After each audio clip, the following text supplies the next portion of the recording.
इंदिरा एकादशी व्रत कथा। भाद्रपद मास कृष्ण पक्ष पितृपक्ष में आने वाली एकादशी। कथा सत्ययुग में एक राजा हुआ जिसका नाम था इंद्रसेन। वे महाभाग्यशाली, विद्वान और भगवान विष्णु के परम भक्त थे। उनका राज्य अयोध्या के समान समृद्ध और धर्मयुक्त था। एक दिन वे राजसभा में बैठे थे, तभी आकाशवाणी हुई। उन्होंने देखा कि स्वर्ग से देवर्षि नारद जी पधारे हैं। राजा ने उनका सम्मान पूर्वक स्वागत किया और आगमन का कारण पूछा। नारद जी बोले, राजन, तुम्हारे पिता स्वर्गलोक में नहीं है, वे यमपुरी में कष्ट भोग रहे हैं।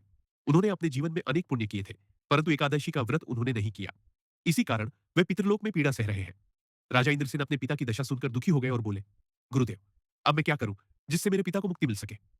नारद जी ने कहा, भाद्रपद मास के कृष्ण पक्ष की इंदिरा एकादशी का व्रत करो और उसके पुण्य को अपने पिताजी को समर्पित करो।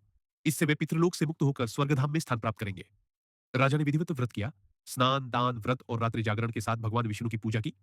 द्वादशी को ब्राह्मणों को भोजन कराया और व्रत का फल पितरों को अर्पित किया।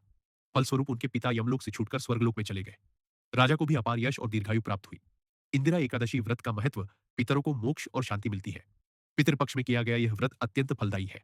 व्रती के घर परिवार पर पितरों की कृपा बनी रहती है। इससे जीवन में सुख, समृद्धि और मानसिक शांति प्राप्त होती है। इसीलिए कहा गया है कि जो व्यक्ति श्रद्धापूर्वक इंदिरा एकादशी व्रत करता है, उसके पितृ तृप्त होकर स्वर्गलोक को जाते हैं और व्रती को विष्णु जी की कृपा प्राप्त